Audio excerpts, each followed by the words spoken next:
And we are live. I think.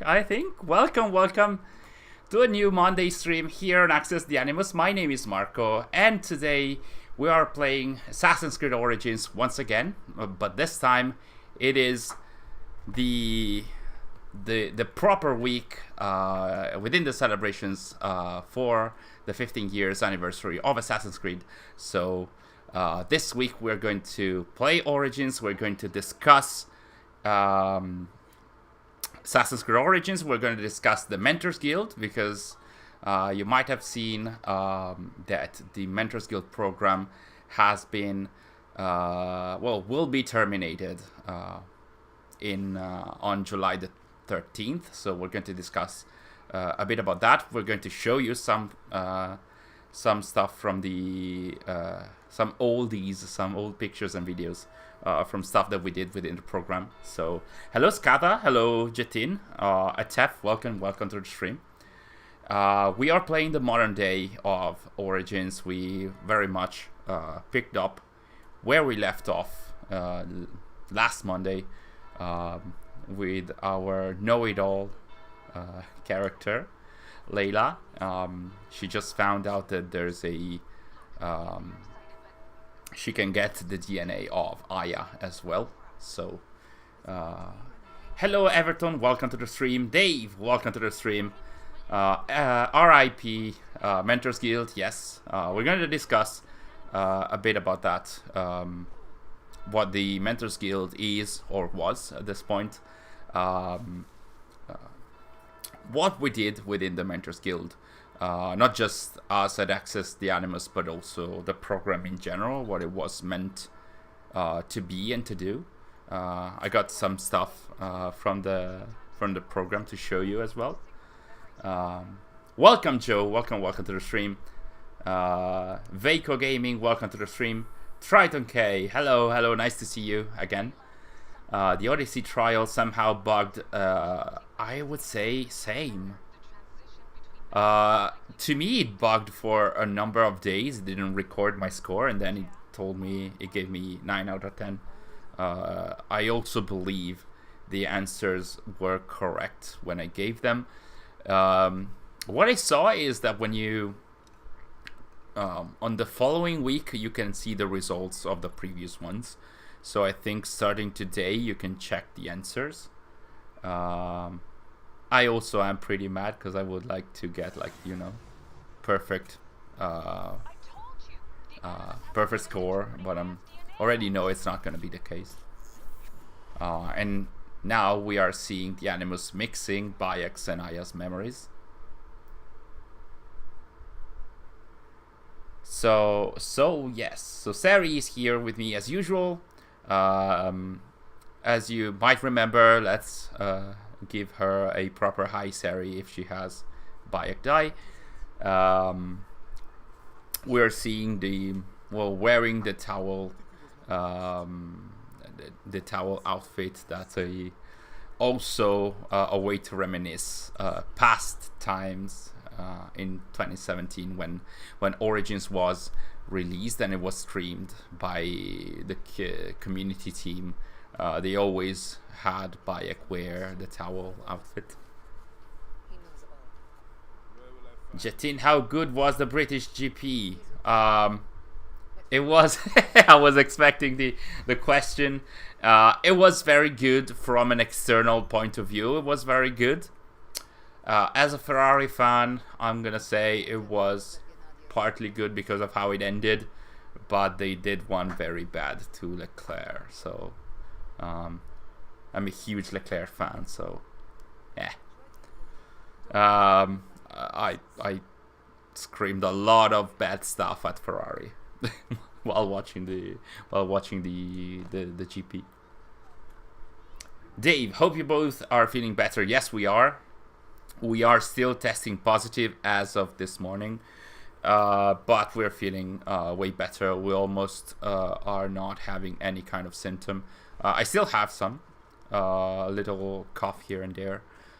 Sary doesn't have any symptoms, so I would imagine in the coming days she will test negative. Triton K, I actually But yeah, thanks Dave for asking. That was very kind of you. Trident K, I actually heard that the Cult of Cosmos question was written incorrectly. Come on, I hope not, because like it was a question about the Isu DNA branch of the Cult of Cosmos. Wouldn't have been very nice to write the question improperly, even though I think that also the question about the piece of Eden coming from Greece was very improperly asked, because there were more than one in there. Christopherus, welcome to the stream. When Odyssey is not still causing problems, it's in its DNA, using a catchphrase. Tim Horn, welcome to the stream. Welcome. Yes, we are getting better. I can understand people passes for the Grand Prix. We feel the same about NASCAR. For what I've seen, people really enjoyed the British F1 Grand Prix. And it was very nice to watch. It had a lot of twists and turns and a lot of drama for sure. And as usual, Ferrari made fools of themselves, I would say. But, that's in our DNA instead. Anyway, while Sary is navigating IS home and is following the main story, I would imagine. No, that was just random stuff. Yeah. But you were in IS home anyway. Yeah. So while Sary is exploring Alexandria, I'm gonna discuss a bit about what the Mentors Guild was. This is one of the main objectives of the stream. The Mentors Guild is a community program that has lasted for 5 years and was started in 2017. Which is also another reason why we are playing Origins right now, because the Mentors Guild was started, and when it was started, it was started with 10 members that were handpicked by Ubisoft, and Sary was one of them. And basically the first encounter of the Mentors was live, and it was in Montreal at the Montreal studio. And the Mentors, you can see our 10 mentors, the first 10 mentors here.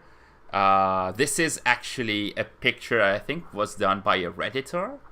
That was basically when the program was announced in mid 2017. Basically, there wasn't a lot of communication, and I would say that Ubisoft was never really good at communicating on the Mentors Guild. So there was a lot of people trying to understand, who are these mentors people? What are they meant to do? And Ubisoft didn't really communicate very well. So what happened is that I think at the end of 2016, it was 17. November. 17, it was April 17. No, it was January. April? No, it was very cold in Montreal. I remember that. Oh, yeah, that's right. I think it was either end of 2016 or end of 2000 or beginning of 2017. I'm gonna go back to you, Triton K, about why the Mentors Guild is going to end.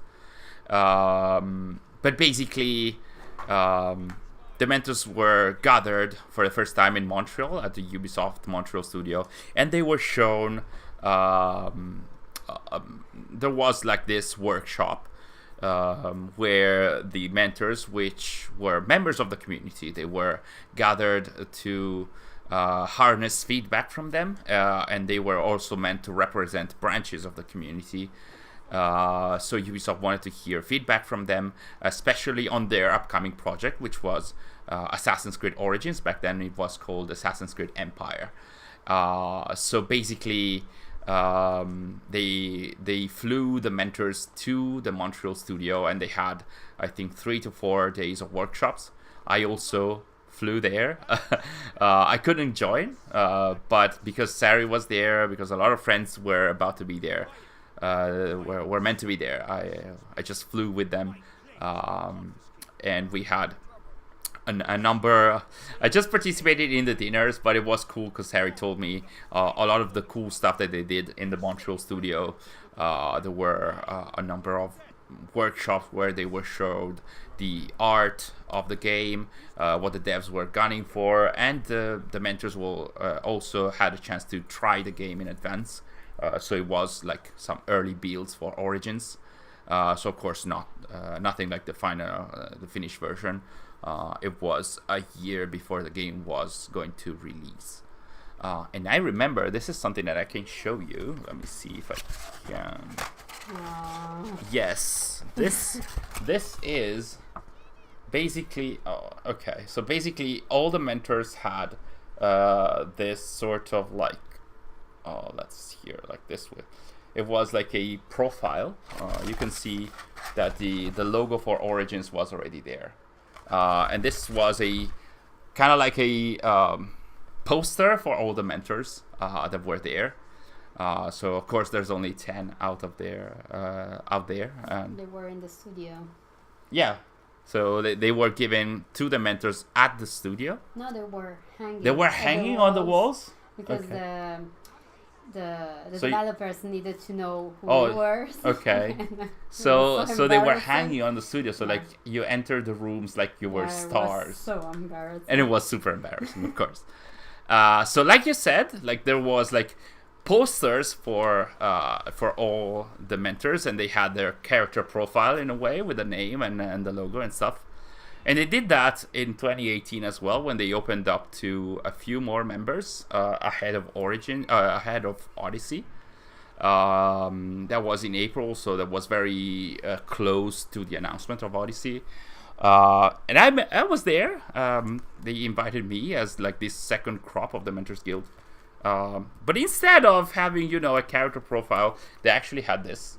I don't know if I can show it properly, but they got my name wrong. It's Shadow Markuz with the C instead of the K, and they also wrote access to the Animus admin.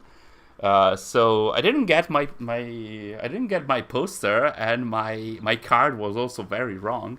I guess you didn't deserve it. I guess I didn't deserve that, but I will treasure it so much because it the imperfect things are the best ones. You keep it close to your heart. Yeah, that's what you say when you don't have the perfect things. Yeah, that's what you say. That's the hello. Hello, Kazekage, welcome to the stream. Elena, welcome to the stream. Tidied up after dinner. We're feeling well. We're feeling fine overall. I'm still having some symptoms here and there, but it's pretty okay. So yeah, we were discussing the Mentors Guild. It was always the objective was to gather feedback upon upcoming initiatives and games for AC, but also empowering members of the community so that they can also help their community to prosper in a way. Sometimes Ubisoft helped some of the mentors having access to potential interviews. Like 2 years ago, we were able to interview Darby McDevitt. And that was through the Mentors Guild as well. We have been able to bring you some of the reviews and content on the upcoming, on the DLCs and on the games also, thanks to the Mentors Guild. But there have been a lot of, a number of AMAs on the Reddit as well, on the AC subreddit, thanks to the Mentors Guild. The idea was to sort of also create opportunities to get the fans closer to the devs as well, which is also what pushed us to organize some events with Ubisoft at Gamescom between 2017 and 2019. Later we're going to show you some pictures as well. Hello, Markuz with a C. Thank you, Kazekage. That's very kind of you. That's not getting me mad at all, so everything is fine, and I'm not absolutely raging inside. I got to play Origins before release at a game show, and it was so unsure about it. 130 hours of the full game that Christmas, and it became my second favorite experience. I agree with that. Like, it always happens. Like when you play a game, an early build, you very much need to be able to imagine how it's going to be, because early builds, of course, they're not polished. They have a lot of bugs, even more than the ones that you see in the games. And of course, the textures are not refined. So you need to enter that mindset where you have to imagine the game and actually appreciate the devs' work up until that moment. And it's not always easy, especially from a fan perspective, because devs are used to see builds where not everything is perfect, but fans are actually used to the final product. So Mentors Guild is gone for good. No, don't worry. You can go on calling me Marcus. Mentors Guild will be gone for good on July the 13th, but it's not like it's going to be over completely. I'm gonna mention it later in the stream, but basically, this is happening as part of an internal reorganization of the community programs within Ubisoft. You might have heard that there were other community leaders program for other games like Rainbow Six Siege. I think they were called the Rainbow Six Siege Champions and whatnot. And there was also the Delta Company for that's a community program for Ghost Recon. So basically what they did is killing all the programs, all the brand related programs, and try and have everything under one umbrella, which is going to be that of the star players. So that's also why you might have seen a number of people on Twitter announcing that they have been invited to the star players program. There might be some news about that in the future. Of course, I cannot say anything. I don't know that much, but even then, that is for Ubisoft to announce. Of course, we cannot say anything more than that. What kind of feedback did you all give on Odyssey? That's a great question. That's a great question. It's a very good question. Okay, so basically, when we have been invited to the workshops for the game, Sary has been invited for the workshop for Origins.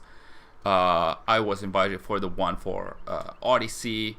We were both invited for Valhalla as well, and also we were invited in Dusseldorf in 2019 to give feedback on the VR experiences.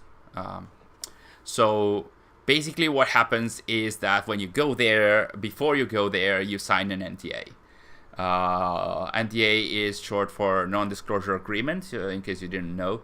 And basically, Ubisoft has you sign this sort of like contract or agreement where you're saying, hey, you're not going to disclose anything about that. Otherwise, it's going to be very bad for you. So I don't think I can go in the specifics.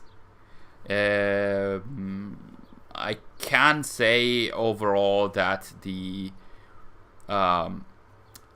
invited different members to the Odyssey workshop. It wasn't the same 10 people that were at the Origins workshop, and the same went for Valhalla as well.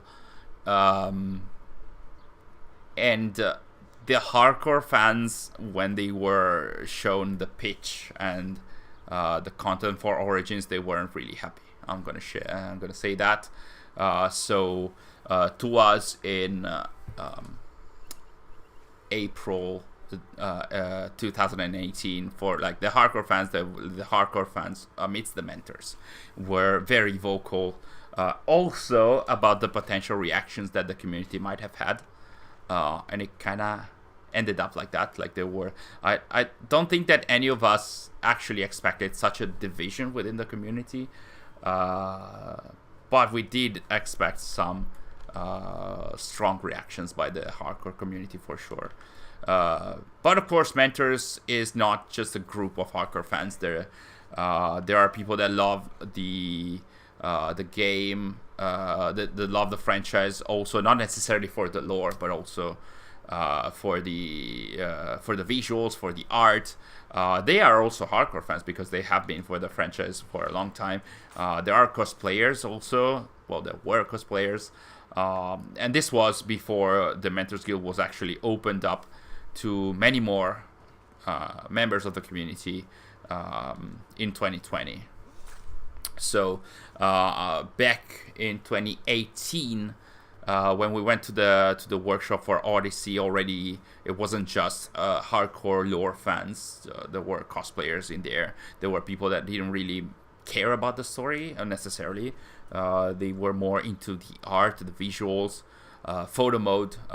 Sebastian Memento Gallery has been part of the Odyssey workshop, and he was there not really for the this is our Dasha baptizing our stream, of course. Yes, Kazekage, support for AC3. Well, it's not like support for AC3 has officially ended. It's a little different. It's more like the online services for the early games from Assassin's Creed 2 up until Assassin's Creed 3, the release from 2012, so not the remaster, and Liberation also, Liberation HD. All the online features, including the multiplayer, including access to the DLCs that you guys and we guys have paid for, all of that will be terminated. So, along with the Mentors Guild being terminated on September the 1st, that's also going to happen for the online services. So, for the early games. So, happy AC15, I guess. The Bayek sequel we never got. Some of us, when we went to the Odyssey workshop, we kind of expected some kind of Bayek sequel, and then we were shown a very, I'm gonna say, early video. It was a pitch video. It was like art. It was some illustrations showing the mood of the game, and there were there was Cassandra and Alexius, but there were also monsters, and there was a lot of weird magic stuff, and we were like where's the Bayek sequel? But yeah, nothing like that. How's Dasha coping with us two having COVID?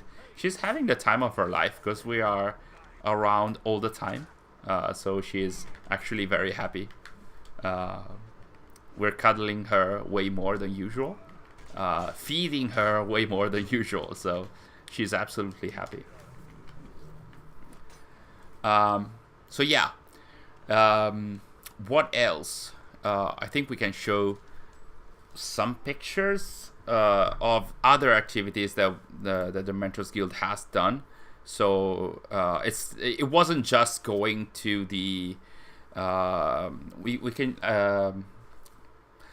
it wasn't just going to the workshops. It was always also mentors creating activities for the community, and an example for that is I'm gonna say the AC Day. I think we can show you a picture. You might know AC Day is an initiative, I think, that was started by the Mentors Guild, and basically on December 21st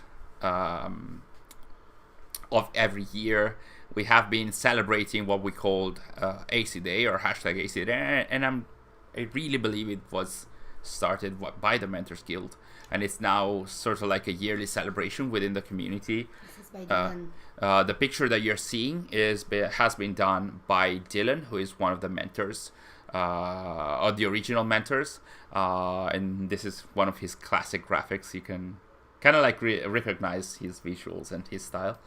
So this is one of the activities that the Mentors has created for the community, so a way to all gather online.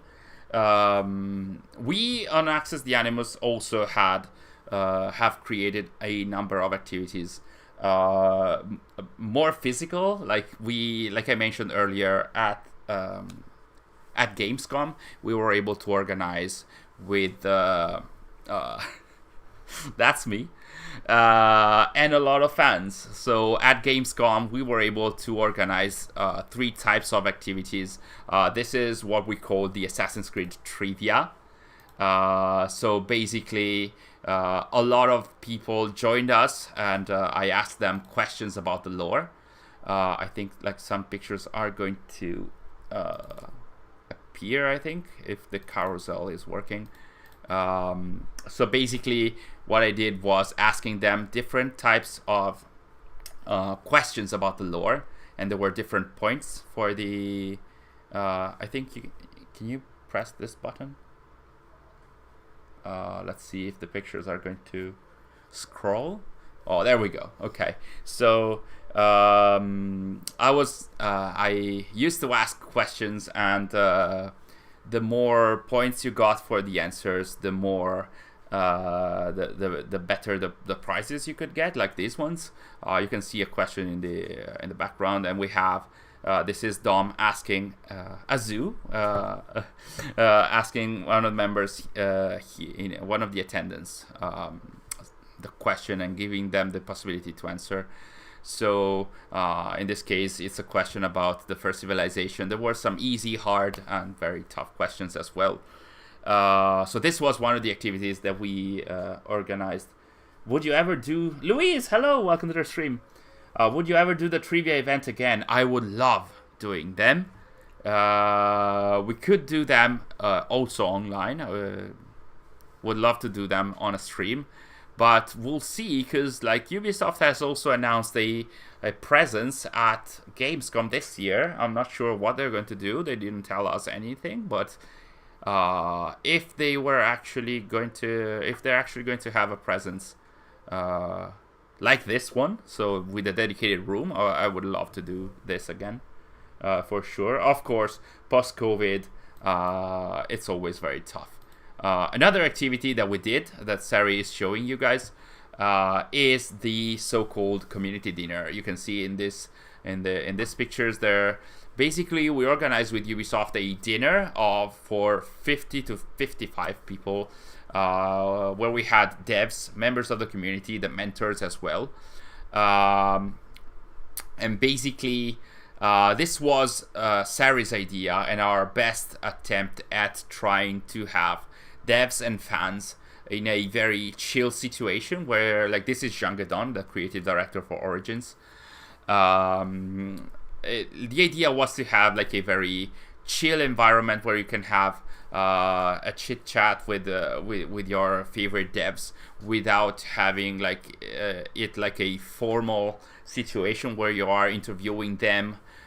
So this was a huge success, and basically you can see we gave a print to all the attendants, and it was an amazing thing, because like the back of the print was full, like plain white, and fans could have them signed by the devs, but as you can see, devs also asked fans and other devs to sign their prints for them. So it was so cool to see that the devs asked fans to sign their print for them. So it was very cool. And another thing that we did was classic cosplay gatherings. Again with the devs. You can see Rick Boer donning an Altair costume here. This is in front of the Köln Cathedral. So a lot of fans joining us. We can see Memento Gallery, Sebastian not very happy here, and the devs, the Odyssey devs, here at the front. So this was our attempt, like Access the Animus, our attempts to very much bring the fans and the devs together. Thanks to Ubisoft as well, of course, because we wouldn't have been able to do that on our own. So yeah, of course, all the pics that you have seen have been taken pre-COVID, that was 2017 up until 2019.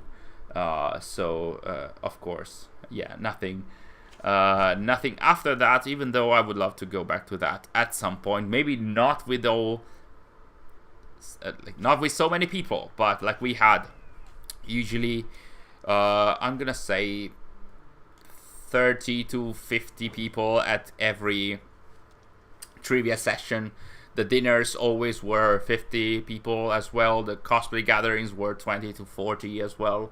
So yeah.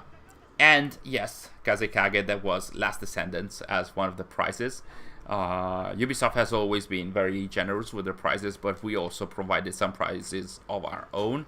There was also some very rare prints and other stuff as well. So sometimes it was statues that hadn't been released back then. So Ubisoft has also always been very kind with us in that regard. So it was very nice to have those as prizes. So hopefully, yeah, that was a simpler time. An Assassin's School trip, in a way, yes. You can consider, Gamescom is E3 on steroids in a way, because like pre-COVID, of course. Basically, Gamescom is this huge convention, this huge venue. It has like 11 halls. So basically, it's like E3, but on a much bigger venue, much longer queues to try the games. And there's a press area, but also there's a fan area. And Ubisoft has always had like a huge chunk of, I think it's hall 6 at Gamescom. And basically, they always have their games. They always had their games on showcase. You could try the game, but there was also what they call the Ubisoft Lounge or the Uplay Lounge, and basically it was this room where we some master classes by the devs were hosted, but also we were always scheduled to have our trivia events. And Gamescom took place over 4 days, and basically every day we had a different trivia with different prizes. At some point in 2019, we also hosted a music trivia. So instead of asking the questions about the lore, they were about, the music of the franchise, because that was the year of the symphony. So yeah, we had a lot of fun. And all of that was thanks to the Mentors Guild and the community team. So that was a very good thing that we did.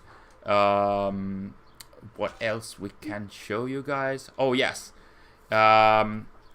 Mentors Guild was also, like, to us was a way to meet friends, for sure. So it was a way to meet the devs, sure, but also to meet other members of the community.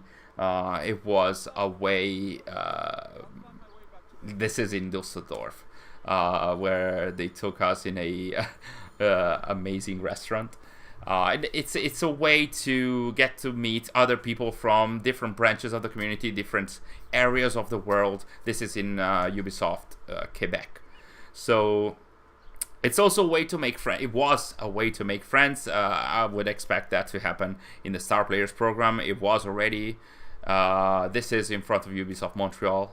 So I do hope that we got the chance to do that again. And I would suggest you guys, if you have been active online, every now and then keep checking your email. If you are a positive member of the community, if you are active, if you create content, but you don't have to necessarily. You might have been invited to the Star Players program and see what might happen in the future. Because I would imagine that activities like this, COVID notwithstanding, of course, but they might come back. And online activities, there have been a lot of online activities after COVID. The management of the Mentors Guild changed, but there have been other workshops. Another thing that I can show you is in the COVID times of the I'll have a look at the chat first, and then I'll go back to the recent activities that we've done. Did you meet any voice actors? I did not, but Sary did. Sary, in the workshop for Origins, you did meet Abubakar Salim. Yeah. It must have been crazy because like he's such an amazing actor, and one cool thing that the original mentors did and the other mentors never did, so I did not, was going to the mocap studio and actually seeing one of the scenes being recorded live in front of their eyes, which was amazing. Was Abu in there? So you could see all the actors in their suits with all the dots on their faces and stuff. And all the mentors that I talked to about that, like said, there was an amazing experience. You might see some videos done by Ubisoft by seeing that in front of you. Was crazy. So yes, fascinating. Sentinels Knights official. Yes. Yeah, the AC Symphony was handled not amazingly, Christophers, but there's a new AC Symphony that is not called the AC Symphony. That is going to happen soon, so hopefully. Sentinels Night Official. Can you share a riddle? You started with fascinated, and aren't you Ospot on a different account? I'm sure that it's you. You wouldn't start with fascinating and randomly saying, "Can I share a riddle?" They used to come into our streams. Oh, hi, Sary. Hi, Sary. That's Bayek's first death today. Sad I never got to go to the AC Symphony. Hello, Sixies. Welcome to the stream. It is sad, but never say never. There's a new AC Symphony in town, and it's very much the same thing done by different people. So, if I recall correctly, the presentation for this new AC Symphony that is called something like the AC Concert or something, it's basically... Bless you, Sary. It's basically going to be a concert of the different tracks of the AC soundtrack. There might be some kind of, projections, as they try to do with the AC Symphony, like laser kind of visual effects. And it should be about all the games of the franchise. So in a way,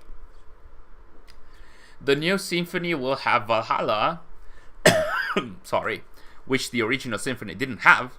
So you could listen to Kingdom of Wessex by a symphony, and I can't imagine how mega that could be. Bless you, Sary, the chat says. Hopefully the new symphony is a success, so it goes global. Yes, because it's starting in Paris. I think also the original one started in Paris.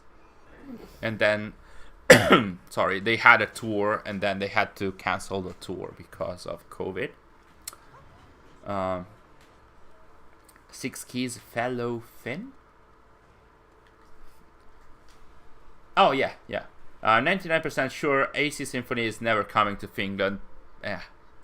Finland could be, could probably be a difficult destination for them.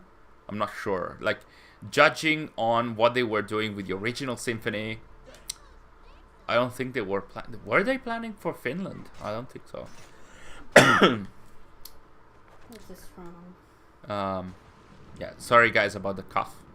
Like I said, I still have some symptoms, but it's not, a huge deal.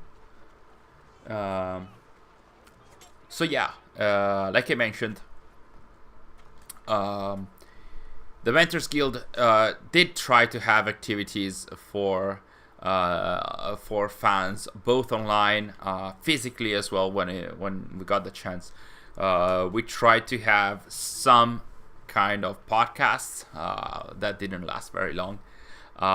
We also had a spotlight where we tried to highlight members of the community. That was up until we had control of our social media account. Then it went on to Ubisoft's hands, so we could not do that. Well, actually, the original mentors moved to a Twitter account called Creed Relay, that I imagine is going to be erased as well when the Mentors Guild is terminated. But yeah. We have Finnish members of the community in the chat, setting up meeting places and stuff. The new symphony ending with Valhalla instead of Odyssey is an instant upgrade. I'm gonna say yes, but I wouldn't call it an instant upgrade because I really love the music in Odyssey as well. So I would say it's an upgrade because I'm a huge fan of Sarah Schachner, Jesper Kudd, Einar Selvik as well. So and I'm a huge fan of the soundtrack of the main game. But I also very much love the one from Odyssey that was composed by The Flight. There's a lot of memorable tracks in there. So what else? Is there something else we can... Oh yes, another thing that that happened thanks to the Mentors Guild was something that they did with a few lore fans within the Mentors Guild. That was in 2018, and basically what they did was asking us to be sort of like, how can you say it, like not counselors, but basically we did help fact checking the essential guide, the second essential guide. I think we can show you a picture. Basically the essential guide that you can see on the right.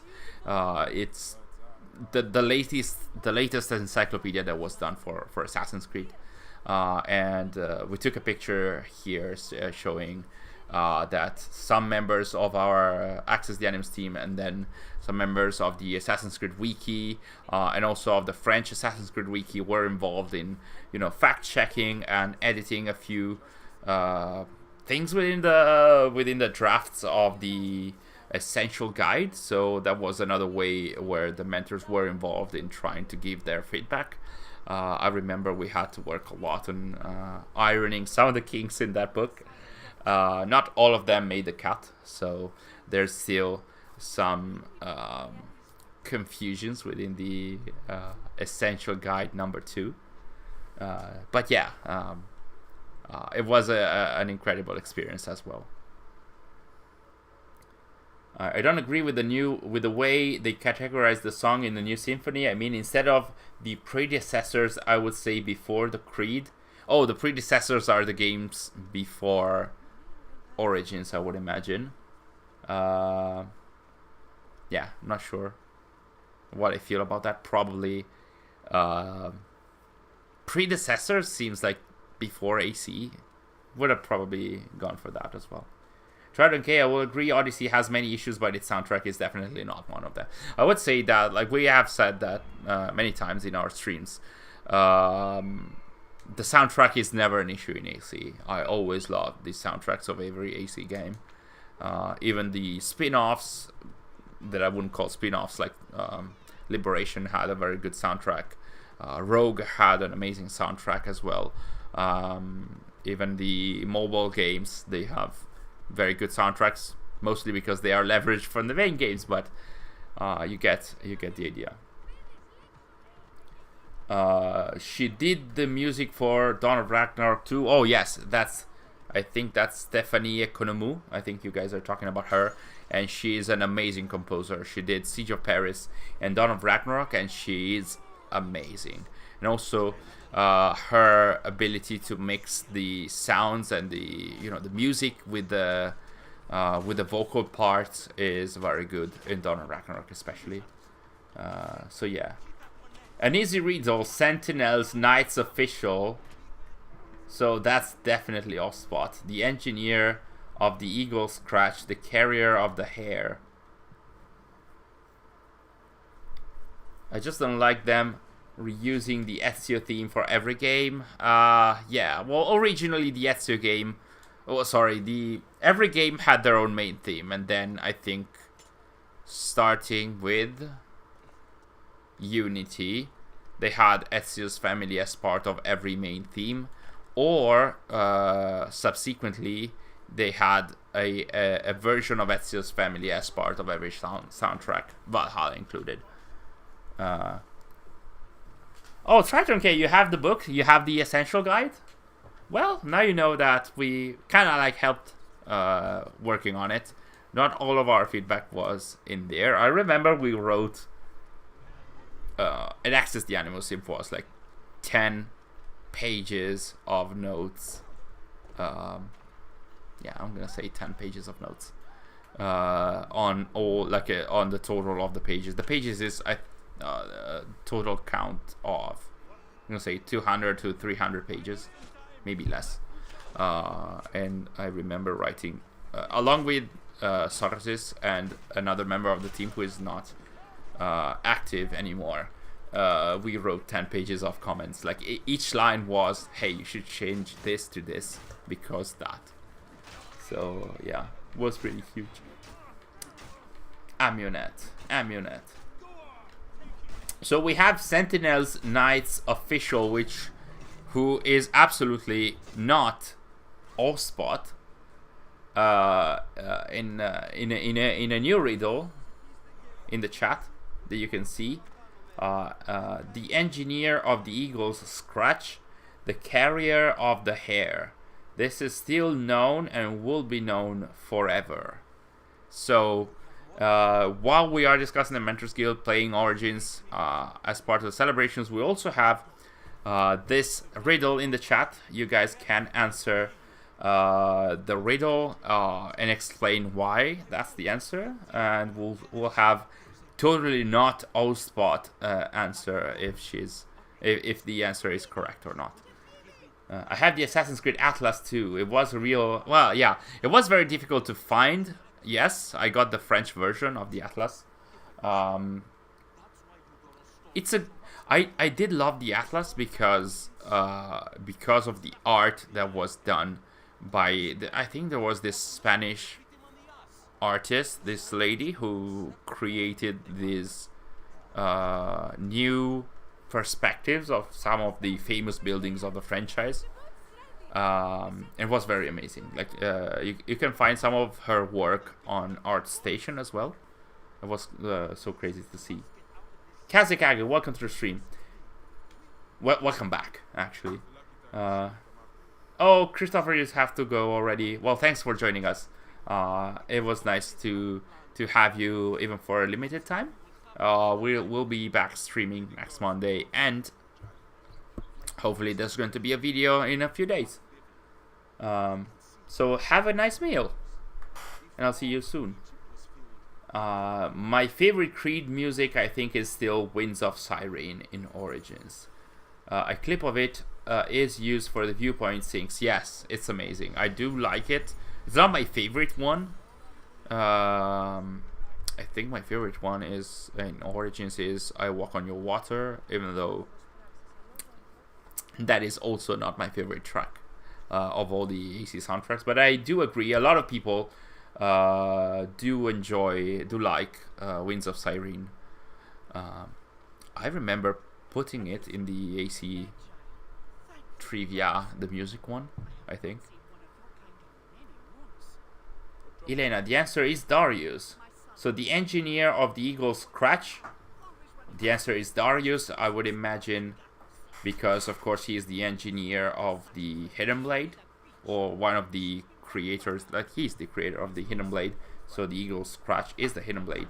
The carrier of the hare is because he carried Elpidios to Egypt. He was Cassandra's heir, and that's like thanks to him the generations led to Aya and the foundation of the Hidden Ones. This die is still known and will be known forever. I guess that's also because Darius is famous and he's still in the Monteriggioni Sanctuary. And yeah, that's what also Elena wrote in the chat. I think that's the thing. Tour of Venice is another amazing track. I think my favorite one, like, as my favorite game, my favorite track also changes every time I'm asked the question. I would say at this time, my favorite track is Radon Hagedon, which is a track from the Tyranny of King Washington DLC. There's a very Native American type of tune with an amazing music in there. It lasts for a minute or two, nothing too long, but it's one of my favorite ones. Yes, Dream Team. We got the answer correctly.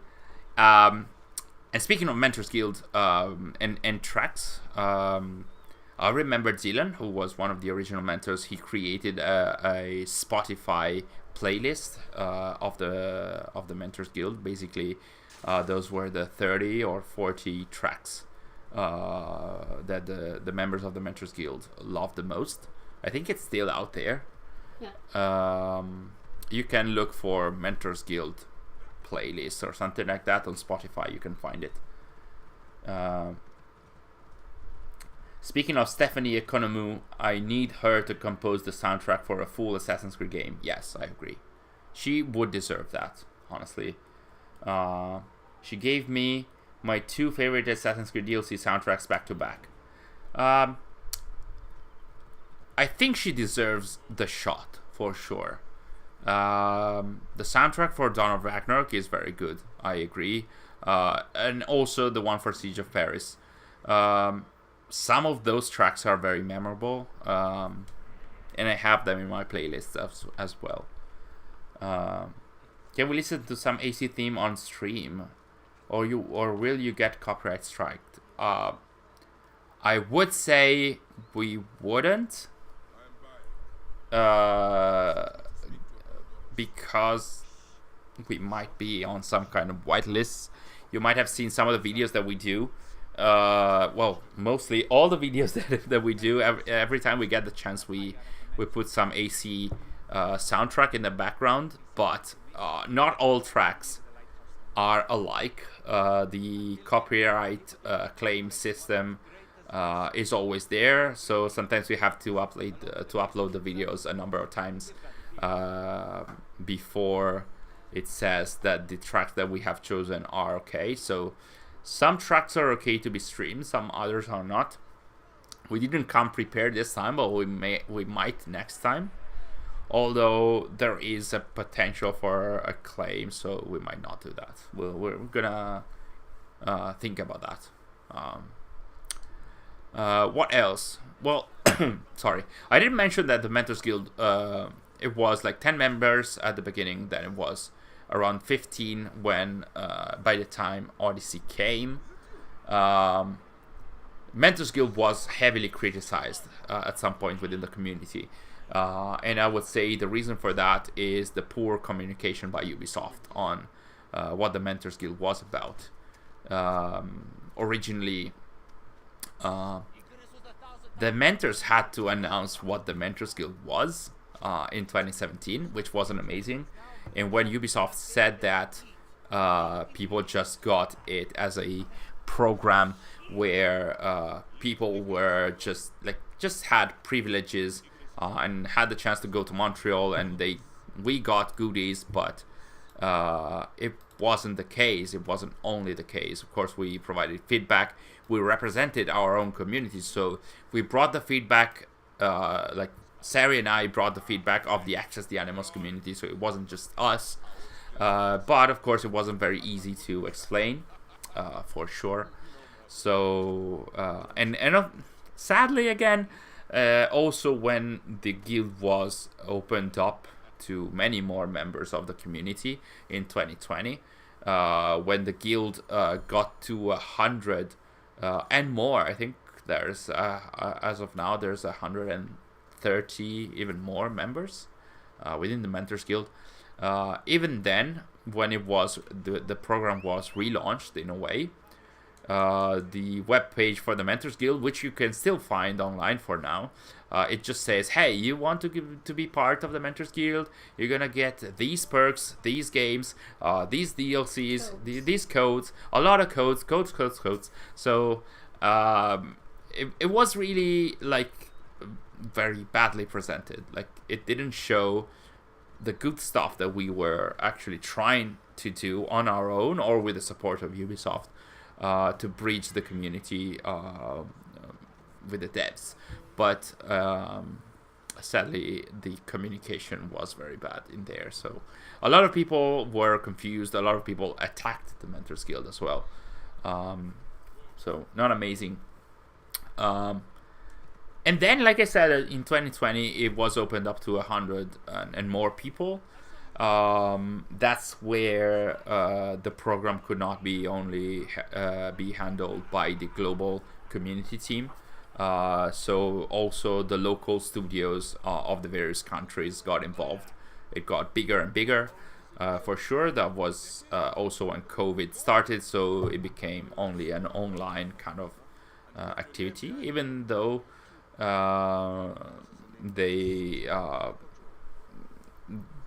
we were able to participate in some online workshops, and I can show you something about that. You might have seen during the post-launch for Valhalla, 2 weapons were added to Valhalla, and basically one of the workshops that we attended online, basically we did mention this in one of our past streams. Basically they had us organized in 7 different teams, actually 8 teams, and basically we were tasked with creating either an Isu one-handed sword or a Viking one-handed sword. And basically we voted on the various weapons that the various teams created, and the Astral Blade that you are seeing here, it's an Isu weapon. It was actually created by the devs after our design input, and this is the Valraven's Claw, which is a Viking weapon. It was meant to have some visual effects, like some lightings on those runes.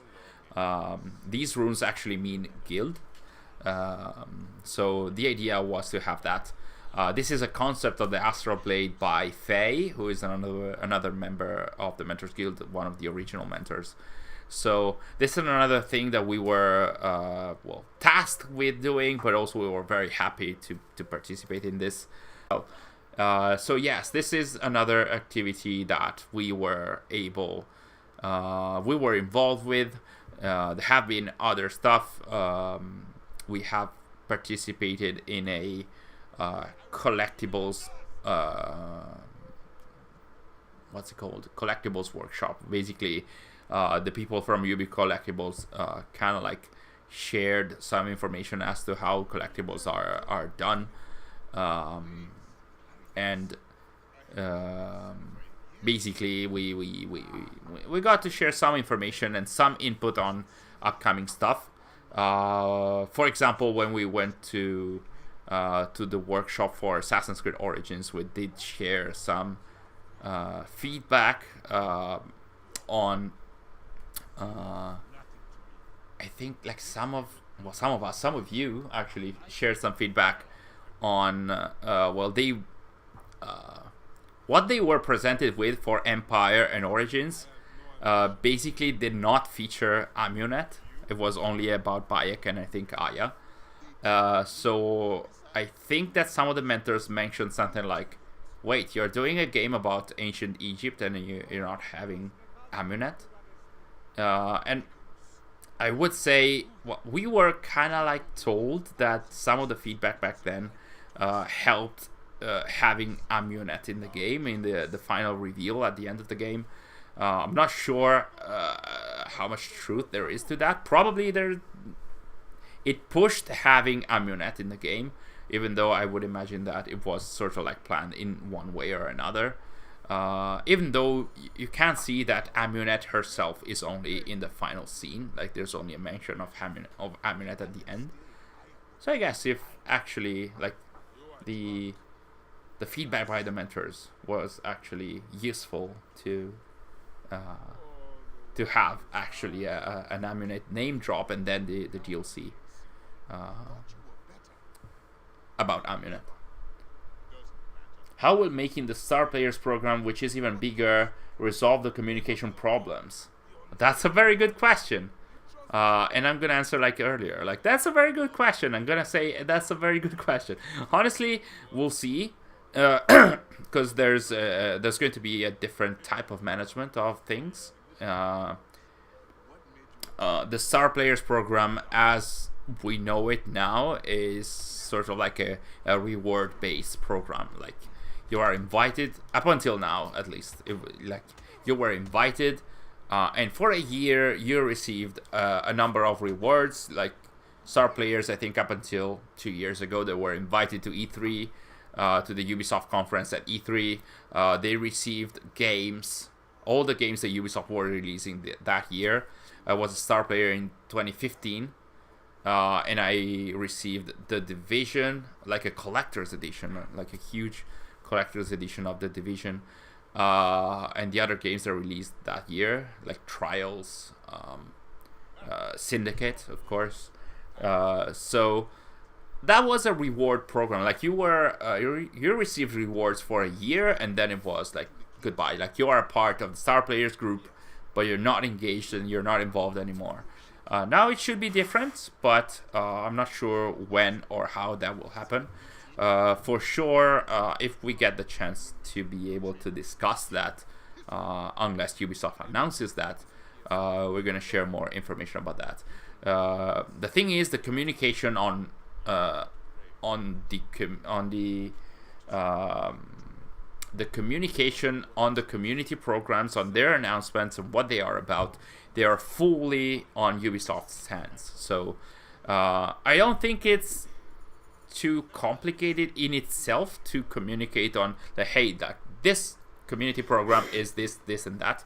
But on paper it doesn't look difficult, but communication on Ubisoft's side is always very, like, it's not just one person that decides what to say, but there's layers upon layers upon layers of different people having an input on the communication. So it's not a community team only, it's the brand team, sometimes it's other people also involved, so it's not easy, and also the wording sometimes can be very tricky to choose.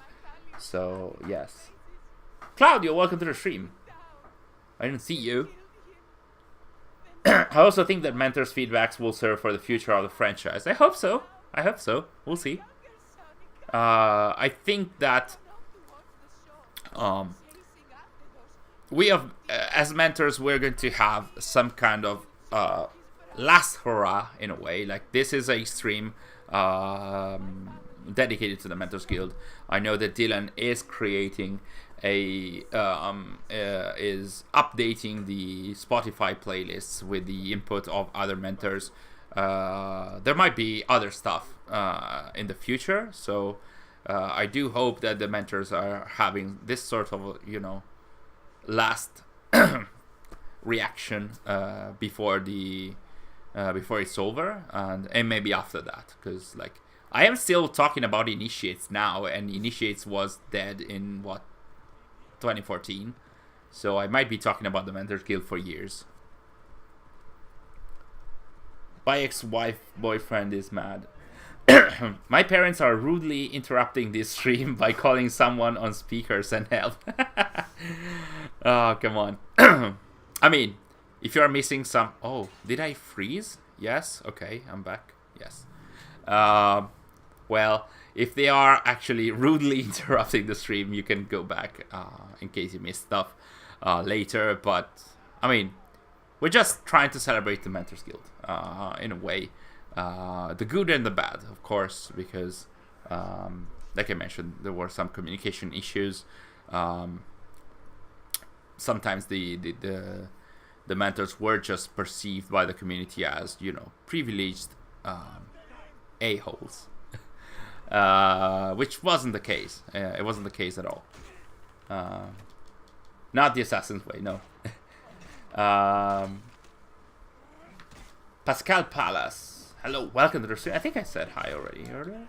I think it's a big company's problem. A lot of opinions from different departments, not only at Ubisoft. Yes, that happens with. Was that an enemy? Yeah. Oh, okay. Not killing. I just saw you. Random people around. You know, going super harsh on a civilian. So.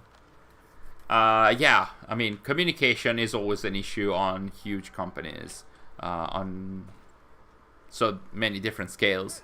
Going back to Formula One and Ferrari, they had like this huge mess up in the latest Grand Prix, and at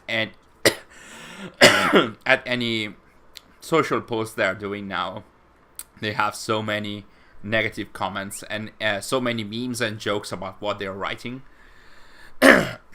And you know, there's always issue in that regard. But so yes, that was the Mentors Guild was opened up in 2020 with Valhalla. A lot of people were able to participate in different online workshops. We were able to design some of the weapons in Valhalla. Got the chance to interview devs.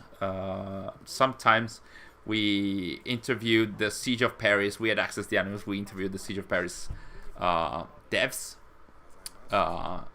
which was the answers were sometimes good, sometimes not amazing.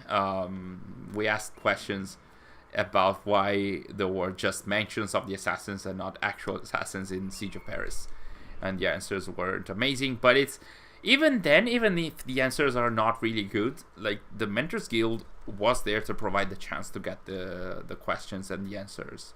So through the good and the bad, the Mentors Guild did a lot of created a lot of opportunities for fans, to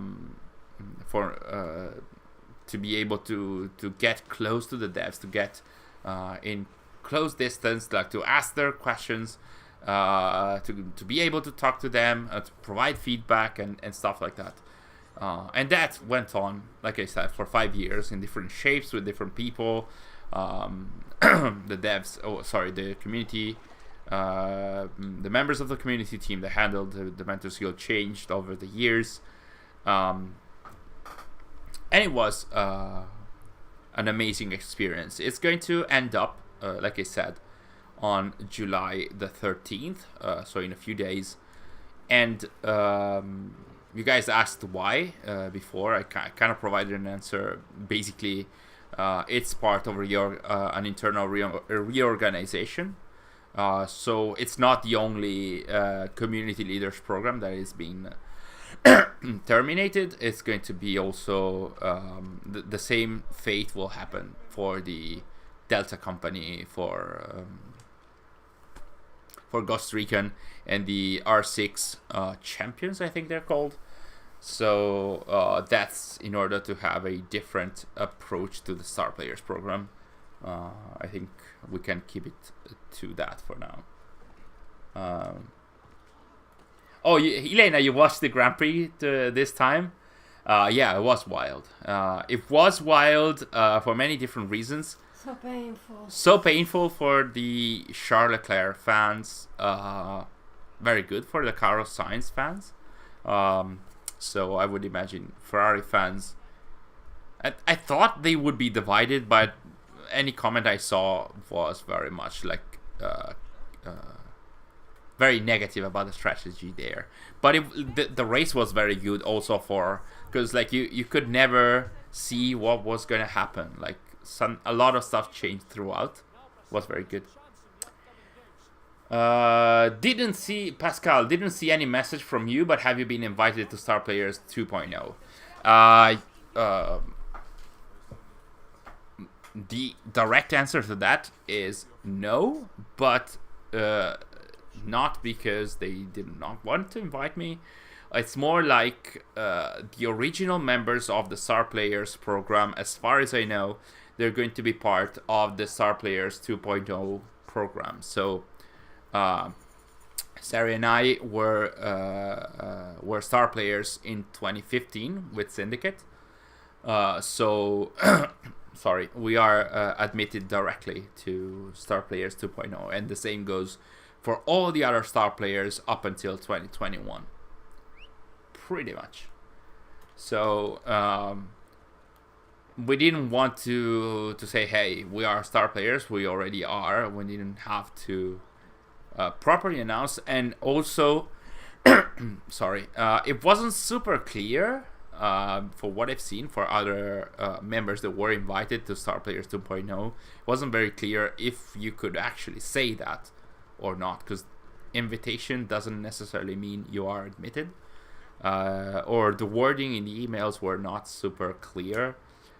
But in the last few days, a lot of people announced that, so I guess it is possible to mention that. So we can mention this. Sary and I are already part of the Star Players program. Our Sorosis, who is our reviewer, has also been invited. She wasn't part of the Star Players before, so she was actually invited. So there's a number of us in there. Our eyes are everywhere. Hello, Game Boy SR. Welcome to the stream. Nice to see you again. We should be able to send you a message soon about the Discord stuff at some point.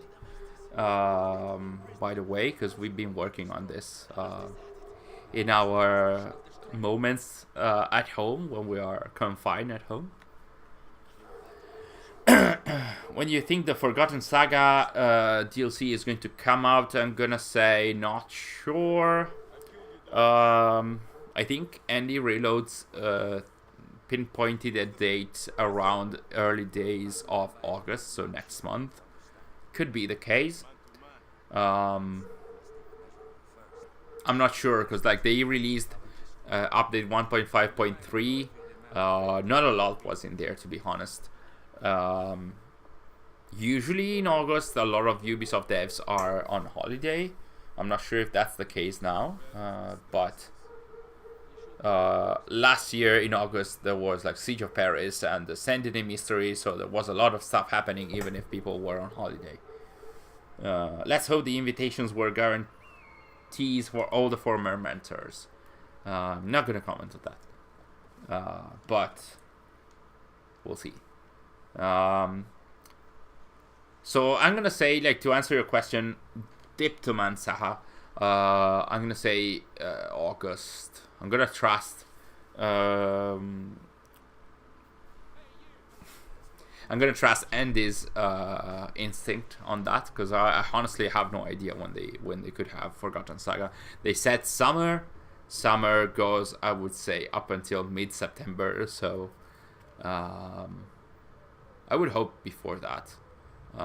To be honest, I hope to get rid of Forgotten Saga and move on as fast as possible. So I want to see their take on the roguelite game mode, sure.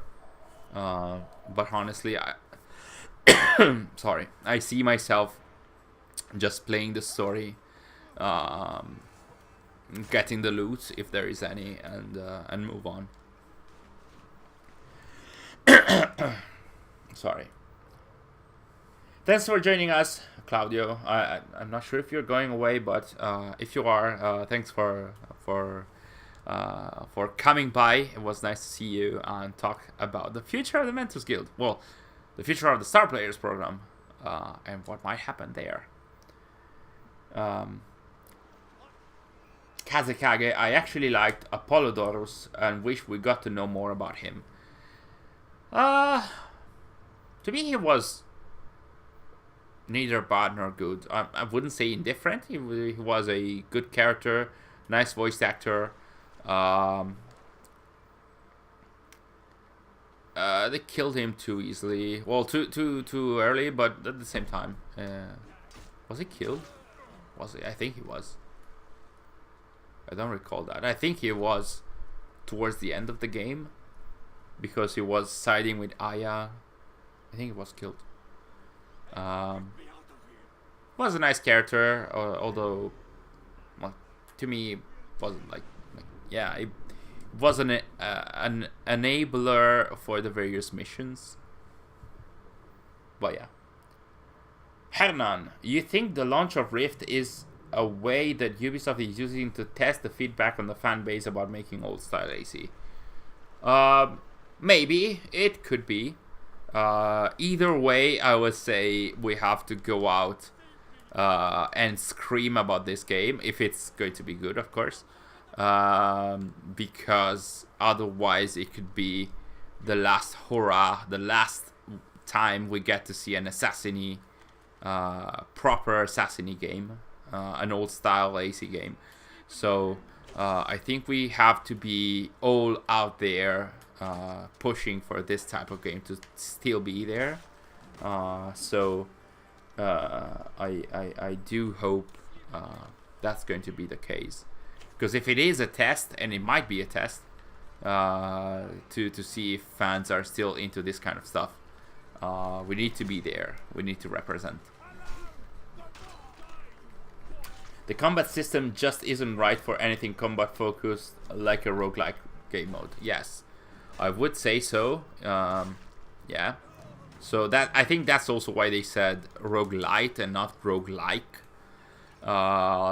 This is like a milder version and a milder take on the roguelite and roguelike game modes. We'll see though,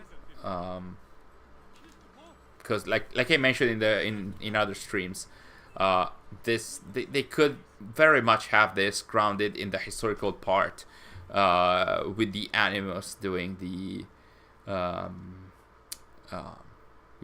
killing you and having you restart without having in the mythological stuff. You didn't need to go into that, so I think they were gunning and they were hoping that the mythological stuff would be successful this year. It wasn't with Dawn of Ragnarok for sure. We'll see with this one. This is a free content after 2 years. Don't expect it to be super successful, but we'll see. It's a new game and a new game mode, so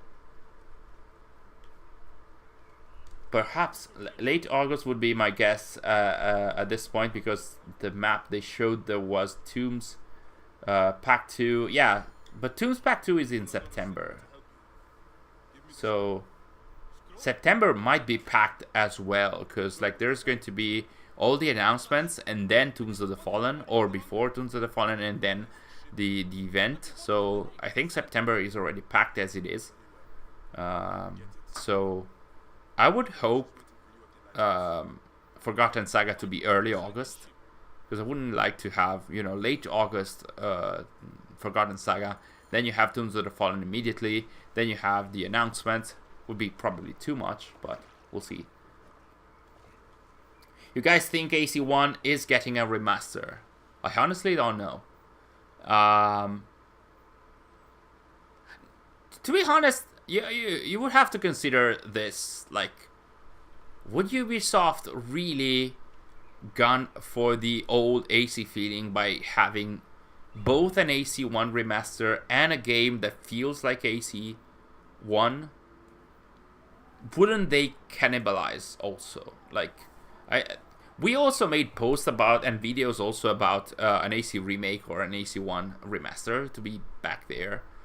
But I wonder if it's in Ubisoft's interest to have both of those at the same time, or like in close distance between one another. Unity had some Arkham style combat. Yeah, to a degree. Although it was still very much, counter and attack. Kazakage, thanks for joining us. Thanks for stopping by. It was nice to see you again, as every week.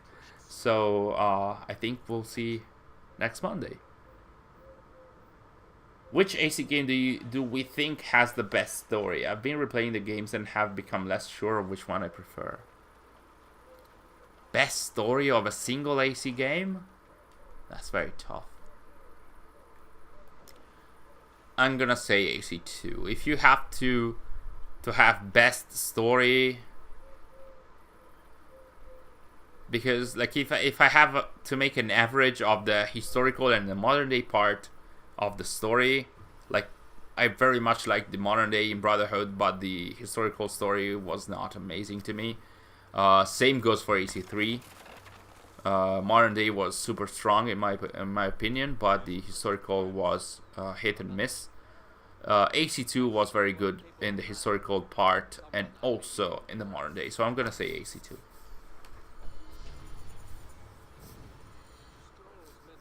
Double delight, why not? Yeah, why not? But I don't think that a company, in a business perspective, I wouldn't imagine that to be them to have like two games that are very similar to each other. If part 2 of Tombs of the Fallen and showing that the thing locked in Manu's tomb is a weapon is gonna be so disappointing. Well, I would say get ready and get prepared, because part 2 of the Tombs of the Mastery Challenge was an armor, even though that was actually mentioned in part 1 about an armor that was lost and blah blah blah. So technically, to access the final room, we should need to use Isu language, the Isu language. So I would imagine that something beyond that, beyond there, is tied to the Isu language, as at the very least. Black Flag has the best story. Yeah, that's true. I mean, Black Flag has a good story for Edward, a very good story for Edward. Modern Day is okay. But I haven't played anything before AC3 yet. I suggest you play those games, but going with an open mind, because they are very different from the recent AC games and also from AC3, yeah, to a degree. But yeah, Game Boy SR, AC2 has the best story. All the characters are very well fleshed out. Ezio's character is very engaging and personal, plus the ending that set the future Isu trend, yes. And also the glyph puzzles in AC2, they pretty much laid the groundwork for so much of the transmedia of the following 10 years. So there was so much stuff in the glyph puzzles. I love them so much. I'm playing the Ezio collection soon, so don't worry. Okay, not worrying. Actually, I'm interested in your opinion when you're playing them, so I can't wait to see. So yeah, what else can we... Well, we did mention everything about the star players and the Mentors Guild. We did show you some of the pictures, so that's pretty much... Sheriffo, welcome to the stream! Sheriffo! That was very Italian. I should have gone like, yeah, Sheriffo. I love the thematic references of AC1 in Black Flag. Yes. Well, the games always, or almost always, try to reference AC1 one way or another, aside from Odyssey, probably. You know, AC3 tried to reference AC1 and AC2, even just by name drops. AC4, there are different connections between you know, Edward and Altair and the story about the Brotherhood and whatnot. Syndicate also had a lot of references, of course. Origins, going to the origins of the Brotherhood, so the word spirituals ties in there. Valhalla has, of course, ties to the Levantine assassins. Hopefully Rift will also have ties to AC1. Revelations, in my opinion, has the best story. The way they tied Ezio and Altair. Yes, I agree with that, but the modern day story in Revelation, oh my god, it was good. Oh. I did like it. Yeah, I mean, there wasn't a lot of modern day story in Revelations. Did I freeze? Yes.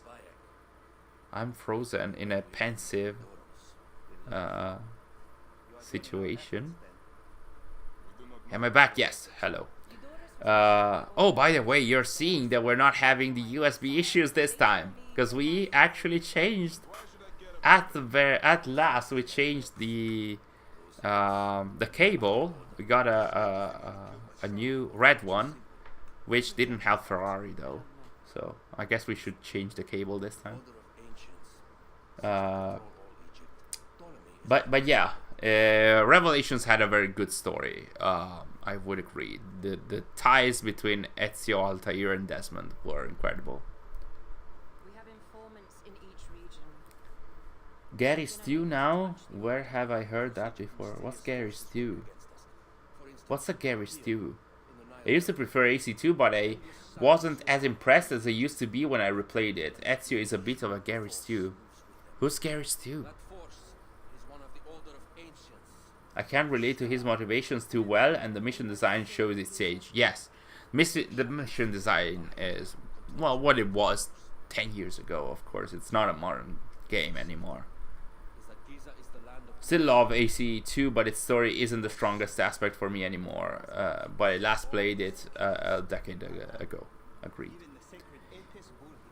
Do you reckon they'll drop the Ezio collection to PC since they're removing the DLCs from PC titles? I hope so. That would be another way for them to make money. Because yeah, the Ezio collection is only on consoles. It's only on Xbox, Sony, and Nintendo consoles. Would be very bad, because like you're playing, you want to stream. I think that in August we're going to stream Brotherhood, and we won't be able. Yeah, in August we'll still be able to show the DLCs, but in September you won't be able to. So. Gary Stew is a character who has nothing wrong with them. Oh, so they are perfect. Okay. Everyone loves them. Okay. Mary Sue and Gary Stew. I guess this is a British thing, isn't it? It sounds so British, isn't it? I don't know where you've heard it, Justin. Is there some critique of the game? I'm just a nerd for film studies. Oh, okay. Oh, Jatin. A Gary Stew, a Garu Stew is the male equivalent of a Mary Sue. Basically a character with no flaw. Oh, so it's not a British thing. It's more like a film studies kind of thing. Okay. So it's a type of character. Okay. I think he gets a lot better in Brotherhood and Revelations as he makes mistakes. Yes, Ezio does make mistakes, and I think fans don't recall them that much, but he does. He does in Brotherhood, and he does in Revelations way more. Like all the mission in Cappadocia is a mistake. Like he almost gets, or he does get a lot of people killed as well. He also kills a guard of the Janissaries where he's not meant to, and he's innocent. There's this YouTuber called Boy Aqua. He uses this term in his Ezio games reviews. Oh yeah, I think I've seen some of his videos. A lot, okay. It's a film studies thing, and also in books too. Okay. Sorry about that. I absolutely didn't know about that.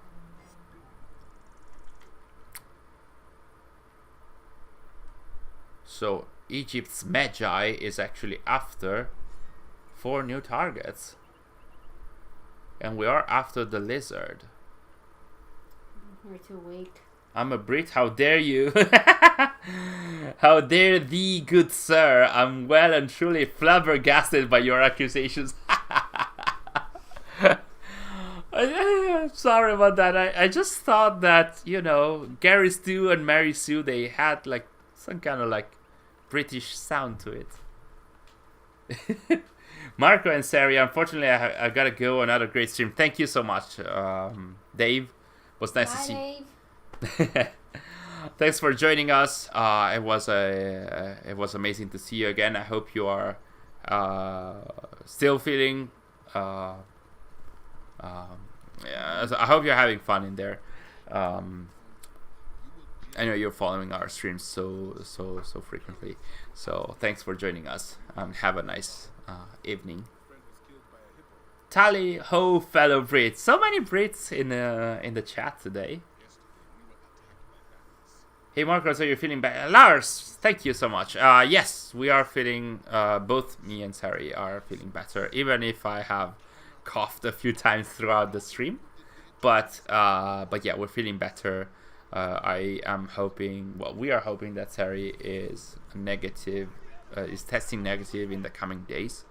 While it's going to be a bit longer for me. Hopefully, mid to end of the week. It's been already a week, so hopefully, we'll see how it goes.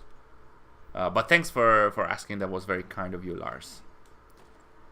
Yet Vendor. Why was Ezio highlighted so much as compared to the founder of the Hidden Ones? Bayek should get a massive story in AC Infinity. Well, Ezio came in a very different period for the brand. Like, Ezio was such a character, was larger than life, so of course, like, they saw that it was a very successful character, so they wanted to go with him for multiple games. What do you have to do? You have to carry that body. Oh, you have to carry that. Oh, how nice. How very nice of them to ask you to do that. So yeah, Bayek and Origins came in a period where the brand was already solid, and basically the brand was already certified to be a one-man game every time. So one setting, one character for every game. So it wasn't bound to have different games for the same characters. We'll see about that in the future, but Dave is saying, bye Sary, feeling all good, no worries. Have you taken any medicine for the cough? Yes, I've taken some syrups, and before that, Sary bombarded me with different medicines from the moment I woke up to when I went to sleep. So it was how are they called in English? Ibuprofen, I think. Ibuprofen and paracetamol. So yeah, we went with that. What would you say was your favorite memory from the Mentors Guild? That's a very good question because I have many. Well, wearing this t-shirt. This is the original. Well, not the original. But this, I'm not sure if this was handed at the workshop in Quebec for Odyssey, or if it was handed also. Like I'm sure it was handed also at the first workshop in Montreal for Origins. I'm not sure if they gave me a t-shirt for me, but I think it was for Odyssey. So, but in terms of memory, I think all the times I was able to meet people and meet friends at the workshops. I know this is a very cheeky answer. If I had to pick a moment, apart from all the memories and the friends that you made along the way, I would say the best memories are within the community dinners that I mentioned earlier. Like the community dinners, I think they were one of the best examples that showed what the Mentors Guild was trying to achieve. It was literally a way to bring the devs and the fans, any kind of fans. It wasn't just, the usual fans, but it was any kind of fans that was attending or was able to RSVP for the dinner. Even locals, of course. So we had a lot of German fans joining us. And it was such an easygoing kind of situation. It was a very chill way to have devs talking to the fans and the fans talking to them. Devs asking fans to sign their prints. It was very nice. It was like devs were asking the fans some questions. It wasn't just the opposite. It wasn't just about the games. It was about sharing experiences. It was very good, and it was all thanks to this idea by Sary. So I think that's my favorite memory in general. So the community dinner in 2017 and in 2018. So the ones for Origins and Odyssey. That's to answer your question. There have been so many comments. Don't know if you responded. No, I didn't answer the question earlier. So thanks for asking, Pascal. What else? I think Ezio is a good protagonist, but he is very overrated by some people. Yes, I would say yes. Short answer is yes. Also because Ezio.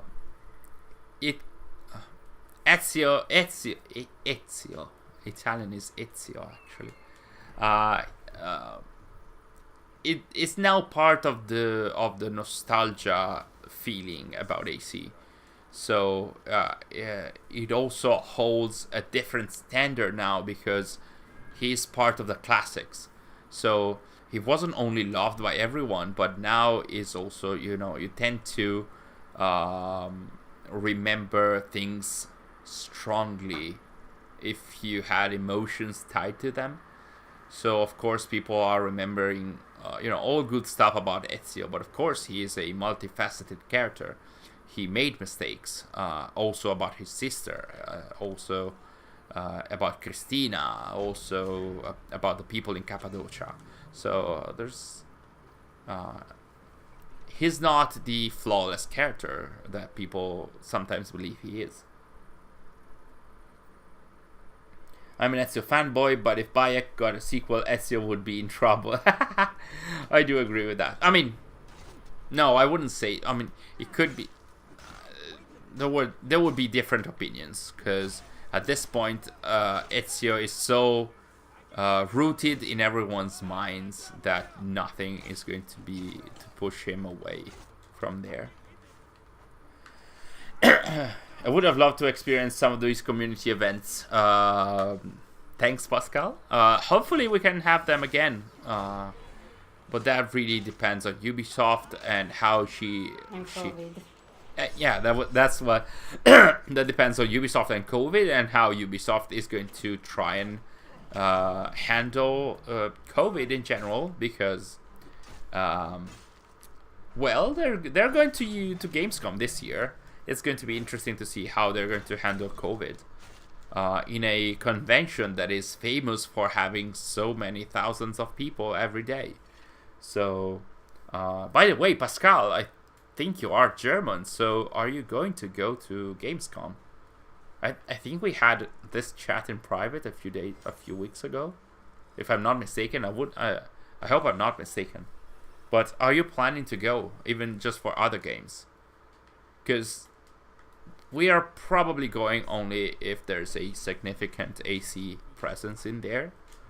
But if COVID allows us to go, and if we have enough time to go there, so we'll see about that.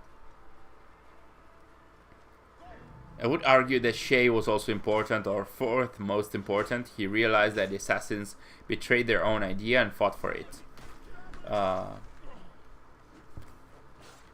Like Shay to me is not like my favorite character, but it's nice to see a character that can have like a huge change of mind, and a motivated one at that. His main impact was ruining the Colonial Brotherhood so it could be rebuilt by Connor, and that's it. Yeah, that's true. I mean, if only like Shay provided a huge link to AC3. In the same way that maybe Rift is going to lay the basis for Valhalla. Sorry. I'm assuming the campaign gameplay of AC Rift will be roughly around 6 to 10 hours. I hope it's going to be a little more than that. How long was Rogue? I think it was like 10 to 15 hours, maybe less. It should have first Civ content for Loki without the mythical lamination. We're gonna see about that. We're gonna see if Ubisoft is going to be courageous enough to ditch the mythological stuff, or whether they believe that now fans are used to the mythological stuff and thus the visions will be mythological as well. But Basim does not have the Norse mythology in his mind.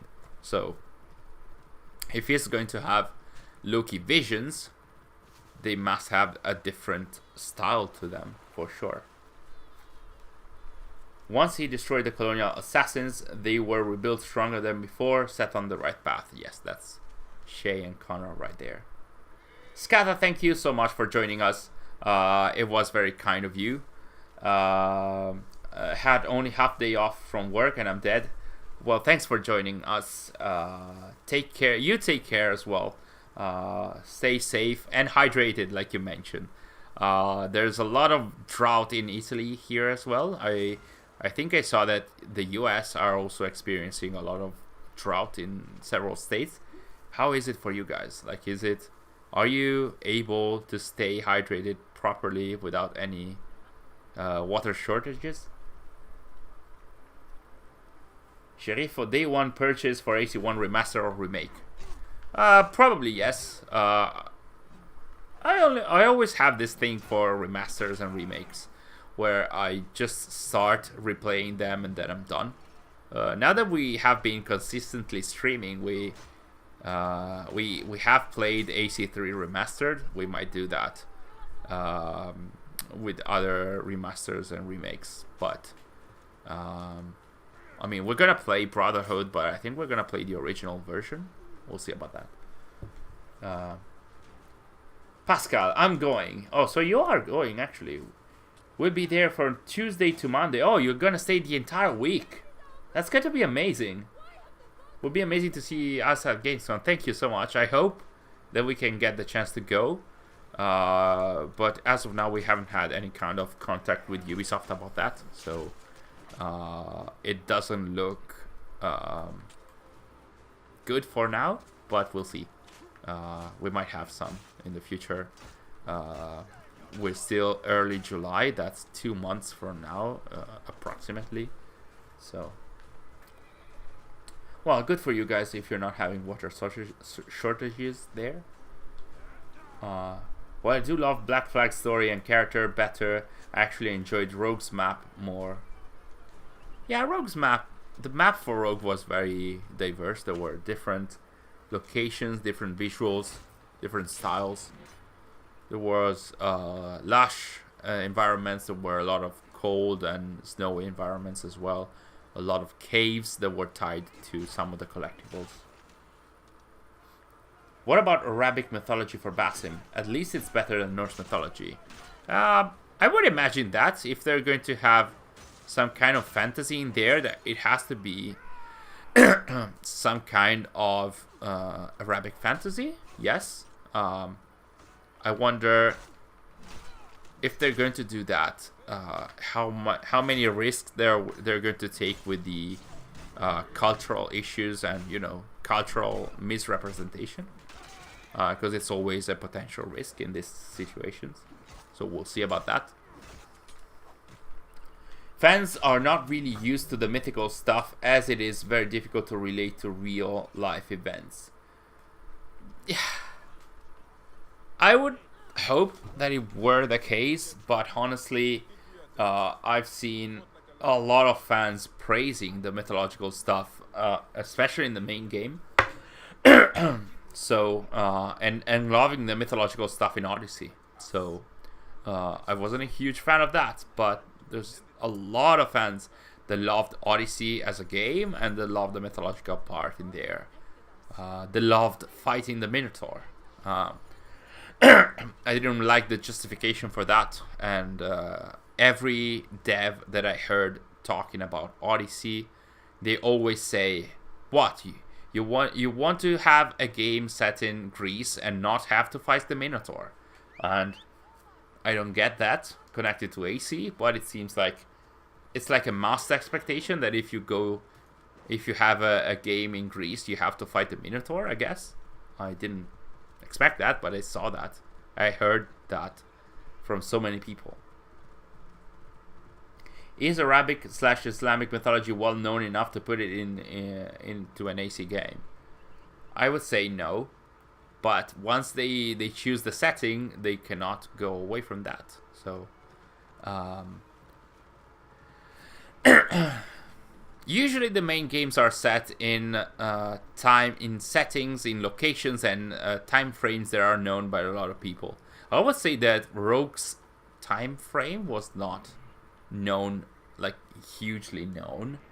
Didn't have a lot of mythology. Didn't have any mythology apart from the Iroquois stuff.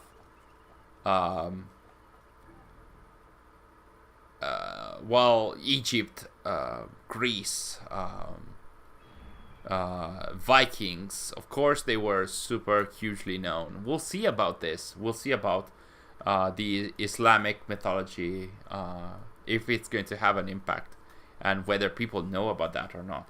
To be honest, I'd be happy to learn about new stuff instead of just having something that I already have heard of, or that I know the gist of. It'd be interesting to, using AC to start learning about things, because I don't think, like, I've seen a lot of people saying, hey, thanks to AC I was able to be good at school and stuff like that. I do believe that AC can be a branching point. Like, you get to play a historical event or meet a historical character, and from there you go on in your path to know more about the actual historical character, because I don't think that AC itself can provide the historical learning that we should have, but it is, AC can be the spark to start learning, and in that regard, I hope that Rift can do the same thing that all the other games did, at least for me. So, in order to understand what happens in the game, I usually tend to read about stuff that is portrayed in the game, and also like for personal learning. It's always very interesting. The main game mythology stuff is fine because it was well done and made sense. Yeah, I agree with that. It made sense also within the AC lore, while Dawn of Ragnarok did not always make sense with the story. Odyssey is a good game. I agree with that, Muttley. To me, the issue is that it's not a good Assassin's Creed game, but as a game, it is a very good game. I don't like a lot of its characters. I do like some scenes in there. I do like the gameplay, for sure. I don't think it makes sense a lot within AC, but it is a good game. The mythological stuff was inoffensive in Odyssey. I like the Atlantis DLC though, since that was specifically portrayed as simulations of Alicia's memories. Yes-ish. Like, they were a mix of her memories and I think other people's memories, and a lot of made-up stuff as well. Like they made it clear that it was not clear in a way. Altair to the Fry twins, they could all comprehend the ESU tech, but these RPG protagonists can't. Yeah, that's that's one of the issues that comes from the nature of the game rather than the nature of the character. The nature of the game is that you're going to have continuously content over content over content through time. So sometimes you don't know what the player is going to play and in which sequence in these RPG games, which means that you don't want something to be spoiled if the player is not playing in the intended order. So in the non-RPG games, all the characters were very knowledgeable about the ESO stuff, and the ESO stuff is considered to be spoilery stuff. So throughout Origins, Odyssey, and Valhalla, the characters tend to not know about those things because that might be a spoiler for the player, which to me is ludicrous. Because at some point you just have to go for the story instead of just waiting and not answering a question. Like, that makes the character very dumb in the player's eyes, instead of not spoiling stuff for players. Like, to me, Eivor looks very dumb when she doesn't recognize Isu stuff after months and years of events and stories. Arfa, welcome to the stream. So sorry for the mental skill. It's okay. Is it going to be replaced by some other program? Yes and no. In that it's not going to be replaced, but you're seeing a lot of mosquitoes flying around here. Sorry about that. It's not going to be replaced, but some of its activities will be conveyed through the Star Players program. So there's going to be an evolution of the Star Players program. So that's what the Mentors Guild, that's the spiritual successor of the Mentors Guild. It's going to be a 2.0 kind of Star Players program. And that's it. Tailgate. Hello, I have mostly been playing a lot of Gears of War 2018 today, a casual playthrough in God of War. GOW, that's God of War. In preparation for Ragnarok. Because a lot of fans were expecting an announcement on June the 30th, and then it didn't happen. So a lot of people are prepping. A lot of people are prepping for God of War Ragnarok. I am expecting fans to love that Ragnarok much more than the AC Dawn of Ragnarok. It's kind of a given. Don't get me started on Odyssey's mythological stuff. Even Fate of Atlantis is utter nonsense. It's vague. To me, it's not nonsense. There's some interesting lore stuff in there, like the story of Eve and how she was created. It's interesting, but it's vague, and you don't know what to believe in. So, Lena, welcome to the stream. I think you're the third Finnish member in the chat today. We had 6 keys, and I don't recall who else was Finnish. So, Lena, welcome to the stream. Nice to see you. I wonder if Rift is returning to memory sequences rather than quests. That's an interesting question. What do you mean by that? Are you talking in terms of replayability? Because the sequences were always replayable, or are you talking about sequences as in mission to mission to mission to mission to mission, instead of quests that are scattered over the map? What the Dawn Ragnarok is still $40. Yes. I didn't know about that. Mike, not a good look. They did have some discount, and you can have I think a 10% discount by using the what are they called? Ubisoft units or something like that from the Ubisoft Connect platform. But other than that, I don't know. Elena, what happened? Don't give me hope. What was that? Oh, returning to the sequences. Okay. Hernan, maybe in Rift they show us some short images and cutscenes of Loki times and other Isu. I'd hope so.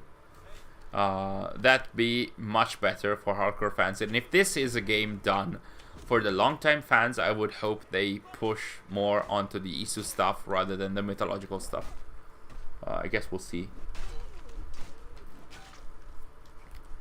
I find God of War's interpretation of the Aesir god interesting because they are the main villains in that franchise. Are they? Like all of them?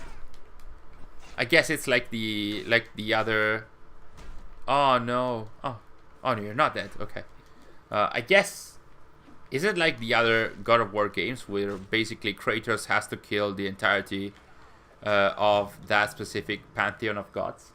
Like, does he have to kill all the Norse gods in God of War 2018 and in Ragnarok? I've never played them. I'll say it for the 100th time. I like Eivor and love her arc in the main game, but the damn play anytime approach to all the post-launch content has just killed her development, and it's frustrating. And at this point, I don't think that the final chapter of her story is going to change that, because sure, it's an ending to a story, so hopefully it will move things along, and I think that Darby is involved to some capacity because he commented on that multiple times, so we can expect some kind of evolution of the character that he himself wrote along with the other writers. We're gonna see if that is going to change things, but as of now, Eivor does look very dumb because of how the post-launch content has been built. If Darby works on Rift, he might be able to make sense of Dawn of Ragnarok the way he did for the other CTLCs. It's gonna be tough. He did try, well, not him, but like the creative team did try their best to also redeem Layla, and to a degree they did, not fully, but somehow. So I hope so, but we'll see. Did I miss any news for future AC games? Lena, no, not as of now. I think it's going to be a mostly quiet July. There's going to be and potentially August. Like August will probably see the Forgotten Saga game mode for Valhalla. But that's not a news, and it's not about the future. That's still post-launch content for Valhalla. So that's nothing surprising. I hope we can see some kind of announcements at Gamescom, but I don't think that's gonna happen as well. So we'll see about that. All we know is that a bunch of huge announcements might happen in September. My cough is multiplying, and I think that we're gonna finish pretty soon. Do the questions? Oh, right. Sary is reminding me, as we did in the last 2 weeks, we are going to have, you might know that there is this 12, what's it called, trials or questions? The 12 trials, and it's basically these new lore questions that are added every week. This is the week for Origins, so we're gonna try and have this lore quiz. Before we start, I think there are comments in the chat. Abu Zaid is asking what happened to the Mentors Guild. Basically, the program has been will be terminated in July the 13th, but some of its activities will transfer to the Star Players program. Sharifo is asking, will we see more of the calculator in the future? That's gonna happen in probably 2 years. We update that every 2 years, so we'll see about that. Before God of War 2018, it was the Greek gods. I remember that in the early games.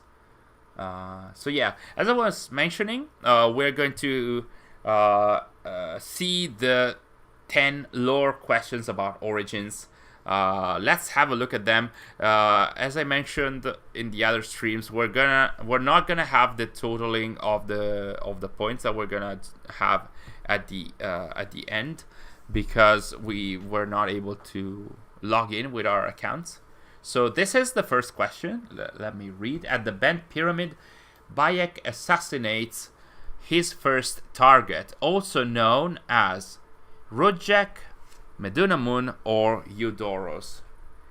There is some delay in the chat. Okay, so guys, let me know what do you think is the answer here. I think I know that, but I'll let you guys answer in the chat first. In the meantime, yes, quiz time. Tell Darby what I said. I see Valhalla is whack in general. I don't think. Well, don't get to talk to Darby that frequently, but I don't think I'm gonna tell him that. Jetin is answering with Rujek. Sharifo is saying Heron. Heron was the name. Was the secret name, let's say. Well, the actual name of the character was Rujek. I'm gonna say yes, it's Rujek. Good job, chat. Second question is, wander through the desert for too long and hallucinations begin to appear. What are they caused by? I have no idea. Biology. Is this biology or are they saying in the game? Because, like, in biology, I'm going to say that's because of dehydration, not because of the overheating. In the game, some are caused by sandstorms and overheating. I have absolutely no idea here. Wander through the desert far too long and hallucinations begin to appear. I'm gonna go with overheating, dehydration. All of them? All of them? Well, a lot of people in the chat are saying overheating. In the game, it's sandstorms. In biology, it's dehydration. I also think it's dehydration, but the majority in chat is saying overheating, so let's go with overheating. Again, sorry, but at the end, we're not going to be able to know how much points we did. Caesar has been assassinated. To aid herself in this civil war, Cleopatra allies herself with his trusted friend, who is Phoxidas, Apollodorus, Mark Antony, or Octavian. Okay, this is historical, but it's also covered in the Assassin's Creed Origins comic. So, right after Caesar has been assassinated, the answer, like Cleopatra allies herself with... I am looking at the answer. What do you guys think is the answer? Oh, a lot of people discussing overheating and dehydration. There is no dehydration mechanic in there. Jatin is saying Mark Antony. Elena is saying Mark Antony. I also think it's Mark Antony because Octavian is actually their enemy after that, and that's it. So no matter the era, the shape of the assassin's insignia has always remained the same. Which bird was it based on? I think we can move the bar and see the insignia. There it is. There's Bayek's hand, and it's pretty easy, this one. The answer is eagle.